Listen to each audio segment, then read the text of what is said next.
Hello and welcome back, everyone. It's been a hot minute. I think the last video that I posted was many years ago. However, we're not going to talk about that today. Let's focus on future a little bit by talking about all the books that I read in 2025. Yeah, the irony is not lost on me. Trust me. So I read roughly 32 books that I want to talk about in a little bit more depth in this video, and plus around 10 more books that I read that I'm not gonna go into any kind of details, but I'm still gonna mention the names of the book. Last year I didn't read as much as I wanted to, but I think 2025 in a lot of ways was the year of me rediscovering my love for books, finding joy in reading again. Because I think when COVID happened and then life got really stressful with job hunting, learning French, a lot of things happened and I kind of lost reading during that time period. So a lot of 2024 and 2025 was spent finding myself again through books. So without further ado, let's talk about the books. But before we go into the 32 books, I'm just going to briefly mention the 10 books that I also read last year. However, these books are not rated in any way because they are either kids' book, I'm reading them for nostalgia. So I know going in already that, it may not be the best book out there. So I think reading it kind of feels unfair. And there are also books in the list that I learned because I'm learning French at the time. So a lot of these are like kids' books that I don't feel comfortable rating or judging in any capacity. I have my laptop here, so I'll be referring to the books a lot because I think I've pretty much forgotten a lot of the books that I read. Okay, so let's first start with the 10 books. I'm just gonna briefly go through them just by telling you the names and the author, and I'll put the picture of the cover around here somewhere. First we have Bistoile by Noyer Camille. It's a very children's horror kind of story. Then we have Le Tiroir des Bas Toutes Seules by Orbi. It's a very cute story about all the lost socks whenever you find a single socks around. It's very cute. Then we have Les Aventures de Captain Bobette by Dave Pilkey. I believe this is a translation from English, if I'm not mistaken. Next we have Prochaine Station by Étienne Poirier. This book takes place in Montreal, so if you're from Montreal, then I think you're going to recognize a lot of the places in the book. Then we have Parfois les lacs brûlent by Geneviève Biguier. I hope I'm saying the name correctly. Then we have two nostalgic reads for me. So I read Nancy Drew books quite often because I grew up reading these stories a lot. So I think even to this day and age, reading them just brings a little bit of comfort to me. So I really enjoy kind of giving them a listen once in a while. So I read two Nancy Drew Diaries books last year. The books are The Blue Lady of Coffin Hall and Captain Stone's Revenge. Again, nothing amazing, very cutesy stories. Then I also read three BL stories. They are I Can't Get Through the Night Alone by Yo Matsumoto, Sanctify, Volume 1, 2, and 3 by Goth Station, and also Sanctify Lost Paradise by Goth Station. Warning for these books, they are 18 plus, so, if you're under 18, don't look for these books, okay? Don't. Okay, so now we're gonna go into the meat of the video with the 32 books that I read last year. But these are in kind of no particular order, though I did try to break them apart into 3 different sections, where the first section is gonna be okay-ish books that we read, nothing amazing, they didn't wow me, but I still enjoyed the reading process. The second tier will kind of be books that I really enjoyed reading and I would recommend to people, or maybe not, just a personal enjoyment, sort of a guilty pleasure kind of thing as well. And the last category is going to be all the amazing books that I read last year, which I think I would recommend to everyone. And I think I have recommended some of these books if you've seen my shorts. First, we're going to talk about the okay-ish book in the overall category. I have roughly 11 books in the list, and a lot of them are young adult novels, old ones, not even a newer books. These are books from I think the 2000s when young adult was really popular. First we have Impossible by Nancy Werlin. I own a physical copy of this book. It's back in my home, unfortunately. I've owned this book for a really long time because I really like the idea of family curses and breaking all of that, blah blah blah. I did decide to give it a read finally last year, because I found out much later that the curse in the story is based on the Scarborough Fair song by Simon and Garfunkel. So I was like, it piqued my interest, let's say. And I gave it a read. It's okay. It's not bad. It's very reminiscent of the 2000s young adult era. I did like certain elements in the story though. I really like the way the curses are structured in the story, and even though the curses themselves feel very impossible upon first read, the solution to them works really well within the logic of the story. There's also other elements in the story that I really enjoy that we don't really see a lot in YA fiction. So for that alone, I think it was a good read, though I didn't like love it, because some of the characters really annoyed me, particularly the main characters. So, you know, that the book had that going for it. Next we have Otherworldly by F.T. Lukens.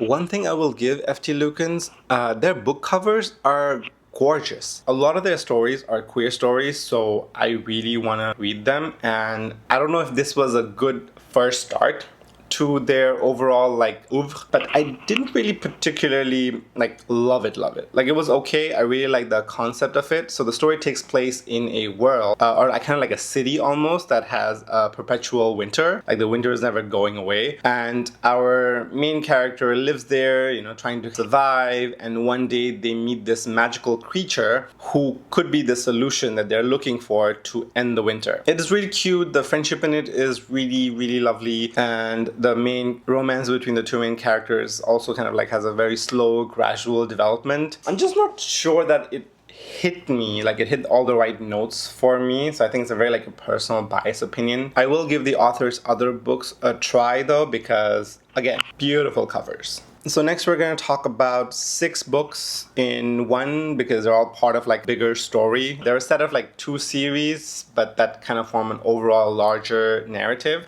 So the trilogies are Darkest Power Trilogy and Darkness Rising Trilogy by Kelly Armstrong. The books are The Summoning, The Awakening, The Reckoning, The Gathering, The Calling, The Rising. Again, very 2000 YA book titles too. I guess these days we have the court of this and this, or the queen of this and this, but back then it was like, you know, a lot of like just 2 words, the this, the that. Anyway, I remember reading The Summoning way back in the day and kind of liking it a little bit, because the kind of like little bit of a horror element to it. So I found myself thinking a lot about that book last year, and I was like, why not just like try and finish the series, right? Because I had heard good things about the second trilogy, the Darkness Rising trilogy. The first one, not so much, but the second one, people do seem to love it a lot. So I was like, let's give it a go. I read it, all of them, and how do I describe it? The story the overall story follows a bunch of teenagers with supernatural powers. And the story is about them discovering why they have the power and running from the people who are after them, who want to use them for the power. Okay, very typical, nothing amazing. The plot kind of goes the way you would think it would go. The first trilogy is a little bit boring. I didn't really enjoy it. It's just a lot. I think the second and the third book literally feel like reading the same book again and again. So I don't even know why it was like a trilogy, but I guess that was a fashion back then, right? The second trilogy though, now that's where things get interesting, because the first book, oh my god, I loved it. If this book wasn't part of a trilogy and it like stood alone, this particular book, The Gathering, would be a bit higher on the list. But the story starts going downhill from there in The Calling and The Rising. And The Rising is supposed to be the conclusion of both of these trilogies. However, it didn't land for me. I have so many questions, and one day I will probably do like a deep dive on these stories to talk about the things that just felt like they did not work. But you know, we're trying to keep this video spoiler free and also like short, because I still have a lot of books to go through. So suffice it to say, some books in this series really work, other books not so much. And if I were to look at it overall from book 1 to all the way to like book 6, the enjoyment kind of went down. a little bit. Okay, so those are all the YA books. Now let's talk about some adult-ish fiction. First, we have a mystery novel called The Maid by Nita Prose. This book became really popular in like 2020-ish, I think, when it came out.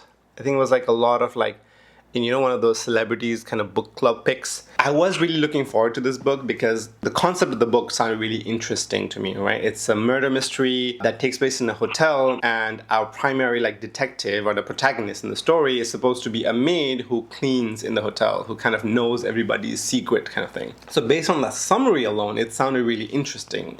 However, the book did not go the way I had envisioned, I guess. It's still interesting. I'm not sure if it's for everybody, because I did recommend a friend of mine who also loves mystery to give it a read, and she also didn't enjoy it, and she also had the same problems that I had. First warning though that I'll give you is don't go into this book thinking it's a detective story.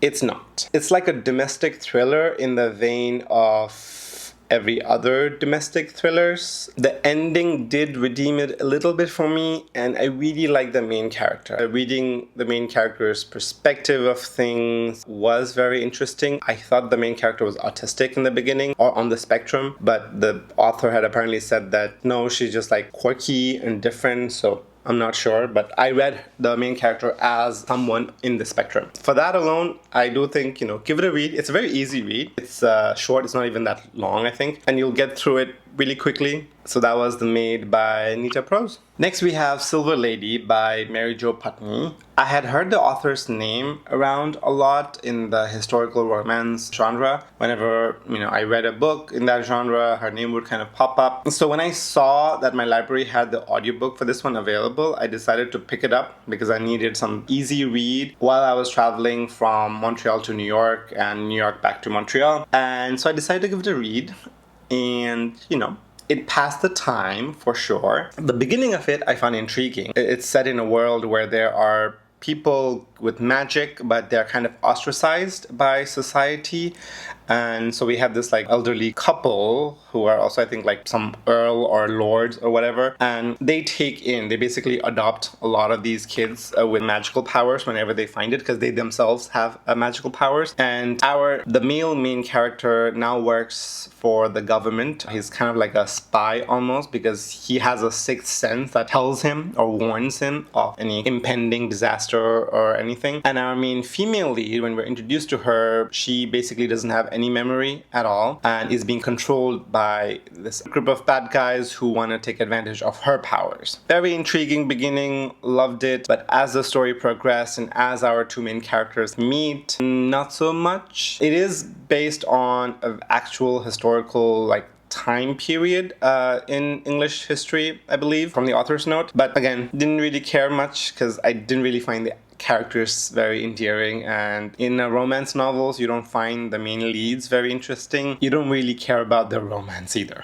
Moving on. Next we have, and this is the last book in the okay-ish category, is the Kamogawa Food Detective by Hisashi Kashiwai. If you've read Before the Coffee Gets Cold and you loved it, then you might like this book. Me personally, I enjoyed Before the Coffee Gets Cold, but not like that much like a lot of people do. This book is interesting in that there's no magical things that happen in it. It's basically these group of people go to this diner where there's a detective agency in order to find a particular food that they are craving, that they think is going to be the solution to the problem that they're currently facing. And our detective agency basically does the work and then finds the recipe for them, cooks the food for them, and there's a whole story kind of built around that. Concept is very interesting, obviously, but however, every chapter, it kind of feels repetitive. After the first one, the novelty of it kind of wears off, unless the people seeking the recipe are interesting or they have interesting backstory. Some stories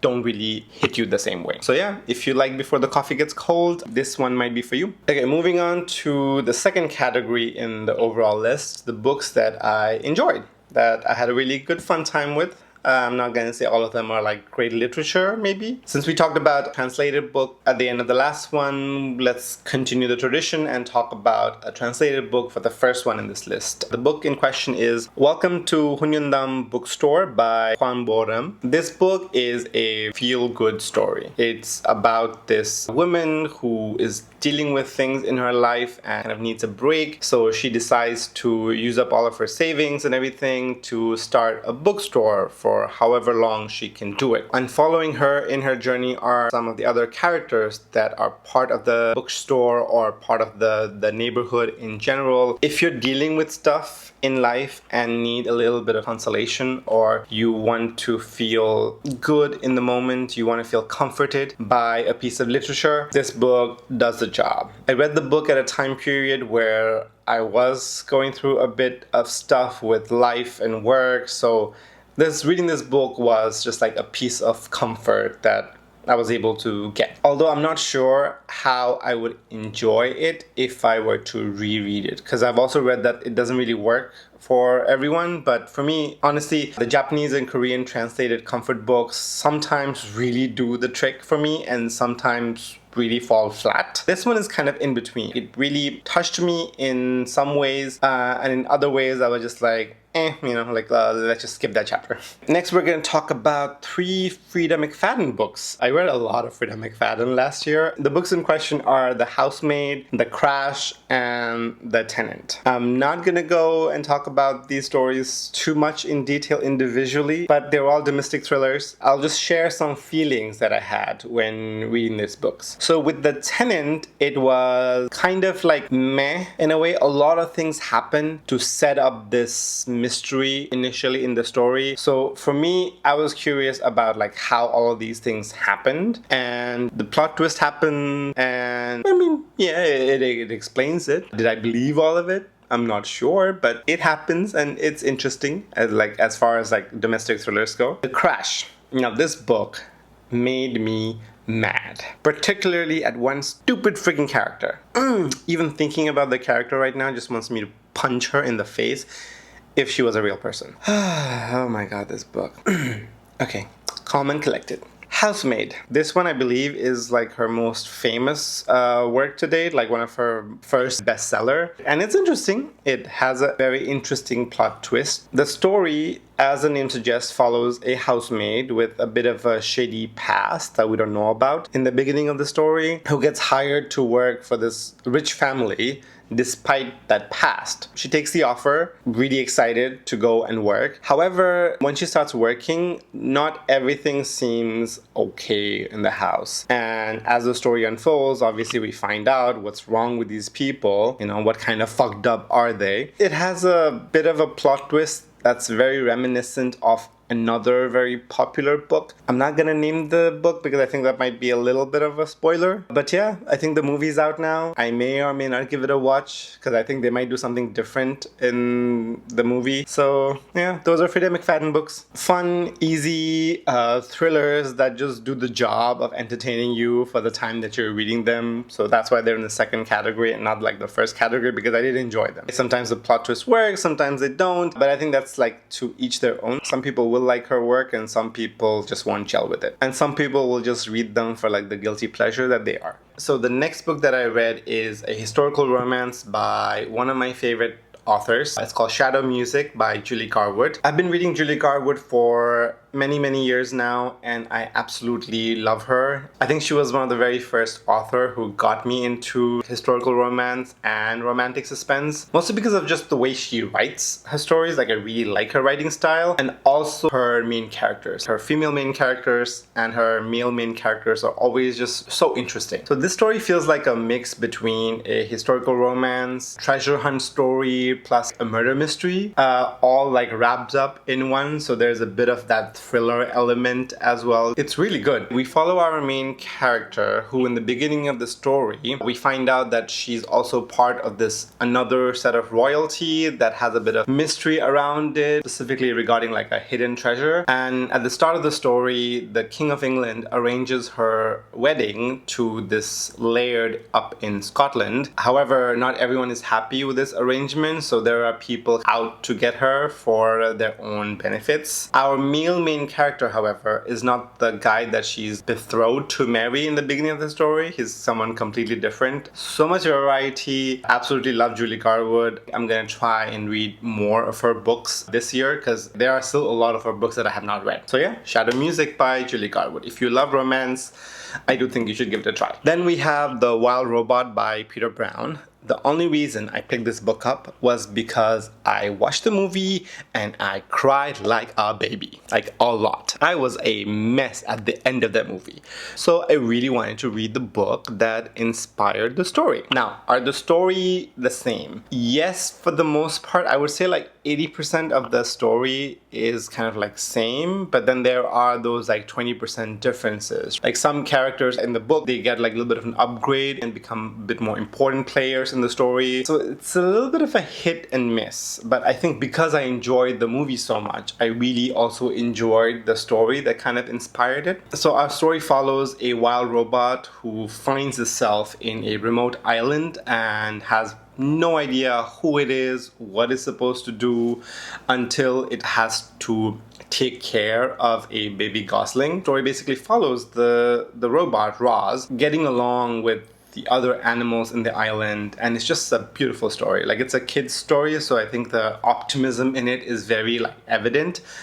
But I think it's just a beautiful story that I think if I had kids or I had like nieces and nephews who loved reading, I would definitely like tell them to read this book. So the last book in this category is called The Power of Habit by Charles Duhigg. It's the only nonfiction that I think I read last year. As the name suggests, it's about habit and how to manage habit, how to create new habits, how to create good habits. And I think when you're dealing with a lot in life and you feel like you're being unproductive or you're just wasting your life, you want to start by changing your habits, which is why I read the book. Now, does the book provide all the solutions? I don't know. I think that's like with nonfiction, that's always the bit of a gray area for me, because I feel like the stories in The Power of Habit are really interesting, but I'm not necessarily sure how some of these apply to an individual. I don't necessarily think you need to read the entire book. You can probably find summary version somewhere online, or if you want and you're in a bookstore next time, just go to like towards the end of the book, and because the author basically goes through all of the techniques that he learned over the course of writing the books.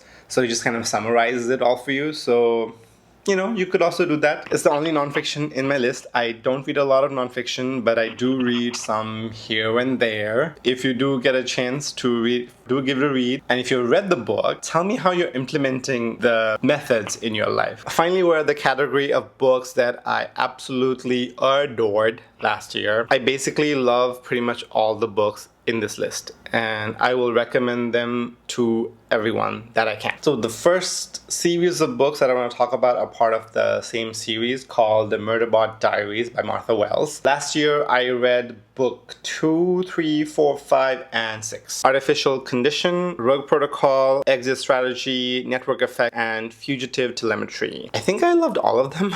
The first book I think stands out because it's such an interesting new story. What is the first book called, by the way? I forgot. So if you've been living under a rock and have not heard about the book follows our main character, our Murderbot, who is tasked with saving a bunch of scientists on this new mission. However, the last thing Murderbot wants to do is basically guard humans. All it wants to do is just watch soap operas. Honestly, relatable. Most of the days, all I want to be doing is just sitting at home and watching my K-dramas. So anyways, every story is like a mini adventure, like a space adventure. And if you like sci-fi, if you like interesting characters, if you like quote unquote a Murderbot who just wants to watch soap operas, and if you really like interesting artificial intelligence who are like snarky, I think this book it's funny. For me, my enjoyment of the story really like went up a notch when we got introduced to this ship with an artificial intelligence that just matches our Murderbot's energy in a lot of ways. I love the story. I cannot wait to continue on with the next book, and I think there's a newer one coming out, even though I think the next one that I haven't read was supposed to be the last book. Honestly, just give me more Murderbot Diaries. Like, Martha Wells could keep writing them for years and years to come, and I'll continue reading them. So next we have The Thief by Megan Whalen Turner. This book surprises you. The book looks tiny, but the story it packs is just, it's so twisty and it's so beautiful. Like, the world building just feels fully realized, and I was just honestly blown away. I was not expecting The Thief to be as good as it was. I mean, I'd heard good things about the book, about the author, but just looking at the size alone, I think I was just deceived by my own prejudice against the book and its size. So don't let you be me. Please read the book. The book follows our main character, who's self-proclaimed best thief in the kingdom, and for that he basically gets arrested and put in jail. And at the beginning of the story, we kind of find him in jail. This government official takes him out with the condition that he needs to help them find a jewel that is basically supposed to be a thing of myth. He needs to help them steal it. Oh, just wait until you get to the ending.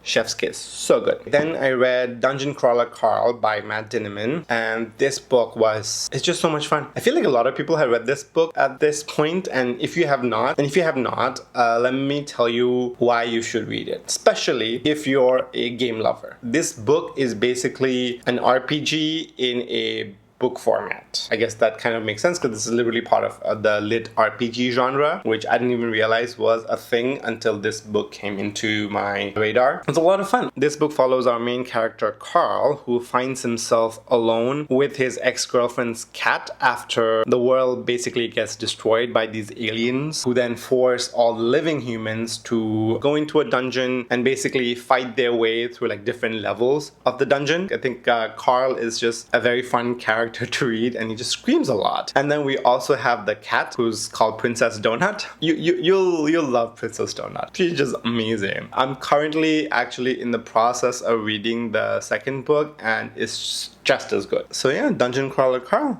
I really want to see if they will make a movie or like a TV show out of this though, because I feel like it's just ripe for that kind of like adaptation. It'll be a lot of fun. Next, we have two books by the same author, part of the cozy fantasy genre. It's Legends and Lattes and Bookshops and Bone Dust by Travis Baldree. Now, when I tell you I fell in love with Legends and Lattes, oh my god. Liv and the coziness of her starting a cafe in this like fantasy world, and with the people around her who are like, you know, there are villains obviously, but there is no real sense of danger, but somehow Travis Baldree still manages to create a sense of stake in the story around like what's going on, and it's beautiful. Did I think the ending, you know, the solution of the ending was like a little bit kind of unbelievable? Yes, but I think my overall enjoyment of the story was just so high that didn't really matter, and I just loved Liv as a main character. So when I got to read Bookshop and Bone Dust, I was equally excited. Getting to meet Liv again, but this time in a little bit more action-packed kind of way, and then she obviously now this time spends her days in a bookshop. Just colored me cozy. After reading these books, I finally understand why they are kind of called like cozy fantasy. For me, reading these books elicits this feeling of being indoors on a cold, like snowy day with like, you know, with a warm blanket and a hot cup of like hot chocolate in my hand. It just feels so good. I really like Legends and Lattes more than Bookshops and Bone Dust, but still amazing books. And I cannot wait to read the third book because I really enjoy reading the... I forgot the name of the character, the one who owns the bookshop. But anyway, I think she's the main character in the third one, and I cannot wait. Next, we're going to talk about our king, Brandon Sanderson. I read 3 of his books last year, starting with Tress of the Emerald Sea, then Snapshot, and then The Way of Kings. And yes, I finally am getting started on the Stormlight Archive series. Oh my god, are those books long! Anyway, I'm not complaining. That was not a complaint, really. Kind of is, but not really. So, Tress of the Emerald Sea is a modern-day fairy tale that takes place in Brandon's like Cosmere universe. The story follows our main character Tress, who leaves her small island home to go out in search of this boy that she loves who might be in the need of a rescue. The world building on this one is just as interesting as in any of his other books, but I think you get a really more sense of the fairy tale element a little bit more. more like think a Princess Bride, a bit more with this one because of who narrates the story. I think it's Hoyt who's narrating the story. And if you don't know who Hoyt is, don't worry, I didn't either until I started reading The Way of Kings. And then I read Snapshot, which is like a sci-fi, kind of like a mystery thriller. Firstly, it's a novella. It's like really short, so you'll like read through it really fast. And I heard there's a TV adaptation in work. Super excited about that because I think it would make for good television. Anyway, the story takes place in a world where they have basically designed a technology that lets them keep a snapshot of just a day into a system where somebody from the real world can go into that snapshot to investigate or whatever crime may have happened. Already the concept just sounds interesting, but then the execution of it is just brilliant. I love Brandon Sanderson, and this book was such a quick but effective story. He does not waste his time. He just gets to the point and just gives us a lot in such a small volume. And then on the flip side, we have The Way of Kings by Brandon Sanderson, which is a thick book. When I tell you that this book exhausted me, and not because I wasn't enjoying the story, I still love the story. Kaladin is my favorite, like he has all of my heart. And I think that was maybe the problem too, because I just wanted to read more Kaladin, but obviously we were switching POVs a lot. But I was like, just go back to Kaladin, please. You can tell why this book is this long. It's a very ambitious story, and then the world building is just, it takes a lot of time because there's so many elements that he has to set out. I'm really looking forward to reading the second book and then continuing on with the series. But if you do not like long books, and this book will test your patience, you have to be like my partner who just managed to read through this book in like a week, whereas it took me nearly a month to read the book. I still enjoyed the process of it, but it still took me like a month to read this book. Like, come on, a whole freaking month. Anyway, let's talk about another book now. So the next book, the second last book that I have for you today is Project Hail Mary by Andy Weir. This book follows our main character who wakes up in this foreign place with no memory of who he is or what he's doing there. And in front of him are two dead bodies. And as the story unfolds and he regains his memory, we learn that he is a high school science teacher but with a PhD in molecular physics and is being sent on this spaceship to find a solution to a catastrophic problem that could destroy all life on Earth. I absolutely loved The Martian. However, I never really read any of his other stories, like I think the Artemis Project. Didn't really read it, hadn't heard good things about it. Then Project Hail Mary, just only heard good things about it, right? So I was a little bit like, is it that good though? And yes, the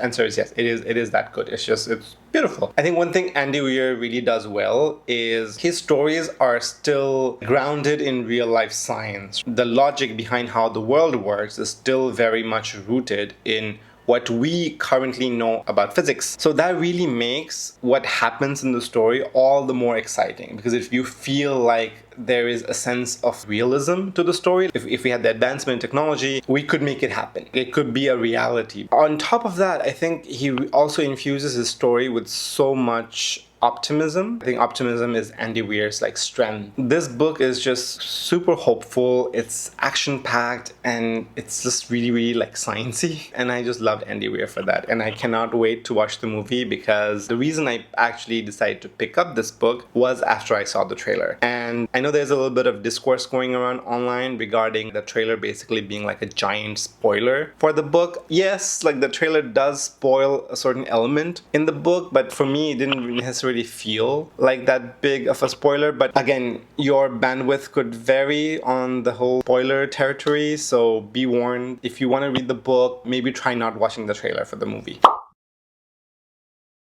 And last but not the least, let's talk about my absolute favorite book from last year. I absolutely adored this book. However, I have a problem now. I do not know how to talk about this book, because I feel like you should go into this book as blindly as possible. I did make a short about this book a while back, and I stand by it. I think the less you know about this book, the more you're gonna enjoy it. So it just makes talking about this book really difficult. So I'll just mention the title, and then I guess we'll we'll go from there. The book is Pure Nessie by Susanna Clark. I don't even want to tell you what genre the book belongs to because I think that already might spoil certain elements of it, but it's just really worth it. So yeah, go, give this book a read and let me know what you think. Honestly, if you didn't like it, if you liked certain elements of it but did not like certain elements of it, I want to talk to more people about Pure Nessie. Anyway guys, that's all I have for you today. Those are all the books that I read in 2025. My 2026 is going really strong, and I hope I